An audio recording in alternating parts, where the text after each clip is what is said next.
flexi shape exhaust flange. This one down here. We click on that. We've got a choice of single side, double side, or triple side. So I start off with a single side. It's drawn as a basic shape. We can change the dimensions of that up here. So whatever your diameter wants to be, we'll call it 110. And with the centers of 80, for example. So this is our basic shape. We can then add a cutout. So we'll probably put a hole in the middle there. So the hole is going to be a circle of 80 diameter. Centers. So this is reference from the center of this, so 0, 0 is there, so we leave X and Y as 0. That sticks a hole in.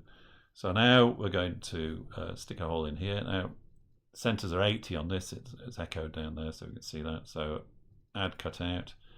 We'll do a circle again, we'll keep that something small, 10mm diameter.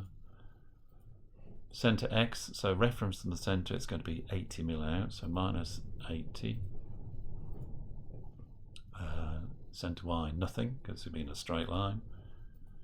So there's a hole. Again, we can edit these if necessary. If we go to double, we've then got a choice of putting a hole over here. So that would be add cutout again, 10mm, 10mm, and the hole centers again are 80, so that's plus 80 in this case, then 0. So there's a 2 lobe. If we're going to make a 3 lobe, then these numbers won't add up anymore, so we'll start that as another shape.